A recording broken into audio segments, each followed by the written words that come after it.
রাজপথ আবার প্রকম্পিত করবো ইনশাআল্লাহ।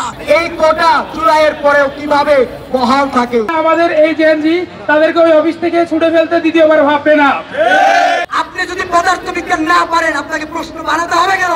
আপনি যদি না পারেন আপনি বাসায় ঘুমাবেন। আমরা যদি কোন রকম দৃশ্যমান পরিবর্তন না দেখি, আমরা যদি আপনাদের পক্ষ থেকে এই ফল, এই ন্যাক্কারজনক ফলাফল, এই প্রয়োজনের ফলাফল পরিবর্তনের কোন রকমের কোন ঘোষণা না পাই, তাহলে আমাদের কর্মসূচি কঠোর থেকে কঠোরতর হবে।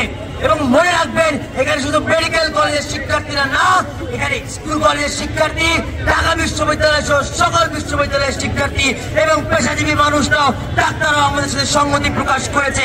সুতরাং আমরা সবাই আমাদের ন্যায্য অধিকারের জন্য, আমাদের বৈষম্য নিরসনের জন্য, আমাদের নিজেদের, আমাদের ভাইদের, বোনেদের এবং এই বাংলাদেশের সকলের অধিকার নিশ্চিতের জন্য যে কোনো সময়ে সারা দেশের রাজপথ আবার প্রকম্পিত করবো ইনশাআল্লাহ। ইনকিলাব জিন্দাবাদ। আজকের দিনের মধ্যে গতকাল প্রকাশিত মেডিকেল ভর্তি পরীক্ষার ফলাফল বাতিল করতে হবে। শুধু বাতিল করলেই চলবে না, মুক্তিযোদ্ধা কোটা নামক এই প্রহসনকে বাতিল করে ফলাফল পুনর্প্রকাশ করতে হবে।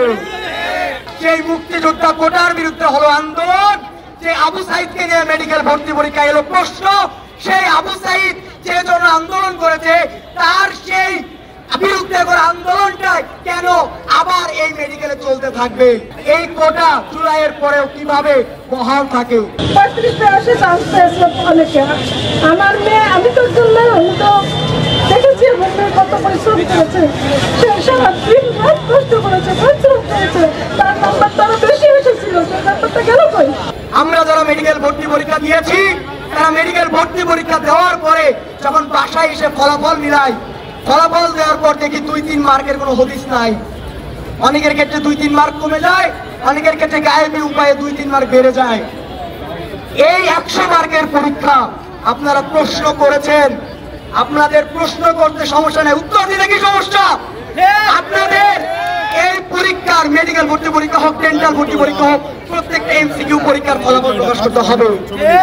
এই যে মেডিকেল ভর্তি পরীক্ষার প্রশ্ন, এই প্রশ্ন চলে আসে অনুশীলন থেকে কপি। আপনি যদি রসায়ন না পারেন, আপনি যদি পদার্থবিজ্ঞান না পারেন, আপনাকে প্রশ্ন বানাতে হবে কেন? যে পারে তাকে দিয়ে আপনি প্রশ্ন তৈরি করাবেন। আপনি যদি না পারেন আপনি বাসায় ঘুমাবেন। যে পারে তাকে দিয়ে প্রশ্ন তৈরি করাবেন এবং স্ট্যান্ডার্ড প্রশ্ন তৈরি করতে হবে। এই মেডিকেল ভর্তি পরীক্ষার যে সিস্টেম, এই সিস্টেমটাকে আমূল পরিবর্তন করতে হবে। বিগত স্বৈরাচার, আমরা জানি এইসব কোটা সিস্টেম দ্বারা মূলত তথাকথিত মুক্তিযোদ্ধার নামে তাদের দালালদেরকে বিভিন্ন শিক্ষা প্রতিষ্ঠানে প্রবেশ করিয়েছে এবং ওই দালালরা ওই স্বৈরাচারের নেতাদের পা চেটে শিক্ষা প্রতিষ্ঠান নিজেদের আধিপত্য ধরে রেখেছে। আপনারা যদি আমাদের এই প্রজন্মের জেএনজি এর ভাষা বুঝতে না পারেন, আমি উপদেষ্টা পরিষদকে অনুরোধ করব, এই স্বৈরাচারের দোষরদেরকে ছুড়ে ফেলুন, ওই অফিস থেকে এই স্বৈরাচারের দোষরদেরকে ছুড়ে ফেলুন, অথবা এদেরকে এমন পর্যবেক্ষণ নিয়ে আসেন যেন এরা কোনরূপ এই দালালি করতে না পারে। যদি এরা এরপরও করে যায়, যদি এরা এই ফলাফল বাতিল করে পুনর্নিরীক্ষণ না করে এবং এই কোটা পদ্ধতি বাতিল না করে, তাহলে আমাদের এই জেএনজি তাদেরকে ওই অফিস থেকে ছুটে ফেলতে দ্বিতীয়বার ভাববে না।